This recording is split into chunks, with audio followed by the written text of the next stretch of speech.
اعوذ باللہ من الشیطان الرجیم بسم اللہ الرحمن الرحیم فتلقى آدم من ربہ کلمات فتاب علیہ۔ تو سیکھ لیے، حاصل کر لیے آدم نے اپنے رب سے کچھ کلمات، تو اللہ نے ان کی توبہ قبول کر لی۔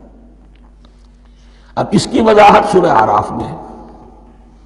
یہ تو چونکہ پس منظر میں وہ 2/3 قرآن موجود ہے، اس کی وضاحت کیا ہے کہ حضرت آدم میں سخت پشیمانی پیدا ہوئی ہے، میں نے کیا کیا، مجھ سے خطا سرزد ہو گئی، اللہ کے حکم کی میں نے خلاف ورزی کی۔ لیکن ان کے پاس الفاظ نہیں تھے، کن الفاظ میں اللہ سے استغفار کریں، کن الفاظ میں اللہ سے معافی چاہیں۔ اللہ کی رحمت یہ ہوئی کہ اللہ نے الفاظ انہیں خود تلقین فرما دی۔ یہ اللہ کی شان رحیمی ہے۔ اصل شے جو ہے وہ انسان کے اندر گناہ پر ندامت کا پیدا ہو جانا ہے، یہ اصل توبہ ہے۔ علامہ اقبال نے جو بڑی اپنی آغاز ان فوانش شباب میں جو اشعار کہے تھے، ان میں سے ایک شعر کو سن کر پھڑک اٹھے تھے اس وقت کے اساتذہ بھی۔ موتی سمجھ کے شان کریمی نے چن لیے، قطرے جو تھے میرے عرق انفعال کے۔ انفعال کہتے ہیں شرمندگی کو۔ شرمندگی سے میری پیشانی پر جو پسینے کے قطرے نمودار ہو گئے، میرے پروردگار کو وہ اتنے عزیز ہوئے، اس نے انہیں موتی کی طرح چن لیا۔ موتی سمجھ کے شان کریمی نے چن لیے، قطرے جو تھے میرے عرق انفعال کے۔ تو فتلقى آدم من ربہ کلمات، ان پر پچھتاوا ہوا، ندامت ہوئی، اللہ نے انہیں الفاظ، وہ الفاظ کیا تھے وہ سورہ اعراف میں ہیں۔ ربنا ظلمنا انفسنا وان لم تغفر لنا وترحمنا لنکونن من الخاسرین۔ اے اللہ، ہم نے اپنی جانوں پر ظلم کیا ہے، اور اگر تو نے ہمیں بخش نہ دیا اور رحم نہ فرمایا تو ہم تو خسارہ والوں میں ہو جائیں گے، تباہ ہو جائیں گے، برباد ہو جائیں گے۔ یہی پر فوری تقابل موجود ہے۔ غلطی ابلیس سے بھی ہوئی، حکم سے سرتابی ہوئی، لیکن اس پر ندامت نہیں ہوئی، تکبر کی بنا پر اور اکڑ گیا، انا خیر منکم۔ غلطی آدم سے بھی ہوئی، نافرمانی ہوئی، لیکن اس پر پشیمان ہوئے اور توبہ کی۔ وہ شیطنت ہے، یہ آدمیت ہے، ورنہ کوئی انسان گناہ سے اور معصیت سے مبرہ نہیں ہے۔ حضور کی ایک حدیث ہے، کل بنی آدم کلکم خطاؤون، کل بنی آدم خطاؤون وخیر الخطائین التوابون۔ آدم کے تمام اولاد، تمام انسان خطا کار ہیں، ان خطا کاروں میں بہتر وہ ہیں، اچھے وہ ہیں جو توبہ کرتے ہیں۔ تو یہاں حضرت آدم سے غلطی ہوئی، ان توبہ کی، پشیمانی ہوئی، ندامت ہوئی، اس نے کی اور اس پر جم گیا، اصرار کیا۔ فتلقى آدم من ربہ کلمات فتاب علیہ انہ هو التواب الرحیم۔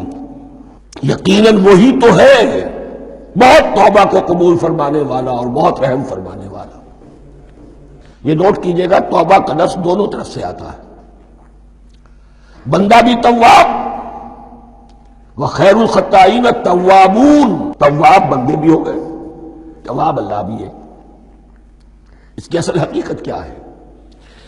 بندے نے خطا کی اور دور ہو گیا اللہ سے، اللہ نے اپنی رحمت کی نگاہ اس سے پھیر لی۔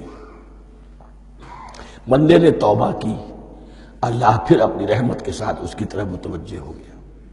توبہ کے معنی پلٹنا۔ بندہ معصیت سے توبہ کر کے اپنی اصلاح کی طرف، بندگی کی طرف، اطاعت کی طرف پلٹ آیا۔ اللہ نے جو اپنی نظر رحمت پھیر لی تھی، اللہ نے پھر وہی اپنی شان غفاری اور رحیمی کے ساتھ بندے کی طرف توجہ فرما لی، جس کے لیے حدیث میں الفاظ آتے ہیں، تم اگر میری طرف بالشت بھراؤ گے میں ہاتھ بھراؤں گا، تم اگر چل کر آؤ گے میں دوڑ کر آؤں گا، ہم تو مائل بکرم ہے کوئی سائل ہی نہیں، راہ دکھلائیں کسے رہنم منزل ہی نہیں۔ وہ تو تواب ہے، بس فرق یہ ہے کہ تابہ بندے کے لیے ہوگا تو الہ ہوگا، تابہ الہ، انی تم تو الیک، اور جب اللہ کی طرف سے ہوگا تابہ علیہ، وہ اعلیٰ ہوگا، اس پر توبہ کی، یعنی اللہ کی بلند شان ہے تو انسان توبہ کرتا ہے تو اس کی طرف توبہ کرتا ہے. اللہ کی شان کیا ہے؟ وہ توبہ کرتا ہے تو بندے پر الا فتاب علیہ انہ هو التواب الرحیم. قل اہبطوا منها جميعا، ہم نے کہہ دیا اتر جاؤ اس سے تم سب کے سب. فَإِمَّا يَأْتِيَنَّكُم مِّنِّي هُدًى، اب یہاں لفظ آیا اہبطوا، یہاں بھی پہلے بھی آیا ہے. جو حضرات یہ سمجھتے ہیں کہ تخلیق آدم آسمانوں پر ہوئی ہے اور جنت بھی وہ آسمان میں ہے جہاں رکھے گئے تھے، آزمائشی یا ٹریننگ یا ڈیمانسٹریشن والی جنت، وہ یہاں حبوط کا ترجمہ کریں گے کہ آسمان سے زمین پر اترنے کا حکم دیا گیا. جو لوگ سمجھتے ہیں یہی کسی بلند مقام پر تھے، وہ کہتے ہیں کہ نیچے اترو، کسی بڑی اونچی سطح مرتفع پر اگر کوئی جگہ تھی تو اب نیچے اترو اور جاؤ، اب تمہیں زمین میں ہل چلانا پڑے گا اب روٹی حاصل کرنے کے لیے. یہ جو نعمتوں کے دسترخوان یہاں بچھے ہوئے تھے یہ اب تمہارے لیے نہیں. اس کے لیے اس معنی میں اس لفظ کا استعمال جو ہے وہ آ جائے گا آگے چل کر اسی سورہ بقرہ کے اندر، کہ اس معنی میں بھی سورہ بقرہ کے 7ویں رکوع میں یہ لفظ استعمال ہوا ہے. تو امکان اس کا بھی ہے، بس اس سے آگے ادھر یا ادھر کی زیادہ بحث کرنے کا یہ موقع دورہ ترجمہ قرآن میں نہیں ہے. قُلْ اهْبِطُوا مِنْهَا جَمِيعًا فَإِمَّا يَأْتِيَنَّكُم مِّنِّي هُدًى فَمَن تَبِعَ هُدَايَ فَلَا خَوْفٌ عَلَيْهِمْ وَلَا هُمْ يَحْزَنُونَ. تو جب بھی آئے گی تمہارے پاس میری جانب سے کوئی ہدایت، تو جو کوئی میری ہدایت کی پیروی کرے گا اس کے لیے نہ خوف ہوگا اور نہ وہ حزن سے دوچار ہوگا. یہ ہے علم انسانی کا دوسرا گوشہ، ریویلڈ نالج. اس چوتھے رکوع کی جو حسن ہے اسے دیکھیے. شروع میں ایکوائرڈ نالج کا ذکر ہے جو پوٹینشلی حضرت آدم کی ذات میں رکھ دیا گیا اور جو انسان نے پھر اپنی محنت سے ان السمع والبصر والفؤاد اس کے ذریعے سے آگے بڑھایا. یہ علم ہے چل رہا ہے. آج مغربی اقوام ہم سے بہت آگے ہیں. کبھی ایک زمانے میں مسلمان آگے نکل گئے تھے، لیکن ظاہر بات ہے کہ اس دنیا میں عروج تو انہی کو ہوگا جو ان چیزوں میں سب سے زیادہ جس کی آگہی حاصل ہوگی.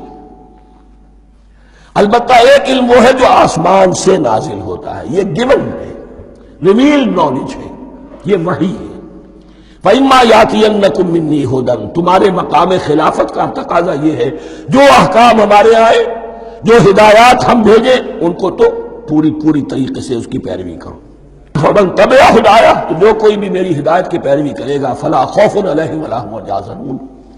وَالَّذِينَ كَفَرُوا، اور جو ناشکری کریں گے، کفر کریں گے، انکار کریں گے، وَكَذَّبُوا بِآيَاتِنَا، اور ہماری آیات کو جھٹلائیں گے، فَأُولَٰئِكَ أَصْحَابُ النَّارِ هُمْ فِيهَا خَالِدُونَ، تو وہ جہنمی ہوں گے، آگ والے ہوں گے، اس میں ہمیشہ ہمیشہ رہیں گے. یہ ہے گویا کہ چارٹر، اس نوع انسانی کو جو ابدی چارٹر اللہ نے دیا ہے، جبکہ زمین کا چارج دے دیا گیا خلیفہ کی حیثیت سے. یہاں یہ 4 رکوع جو ہے سورہ بقرہ کے جو میں نے عرض کیا تھا، قرآن کی دعوت، قرآن کا بنیادی فلسفہ، اس پر یہ جام ہے اور یہ مکی صورتوں کے مضامین کا خلاصہ.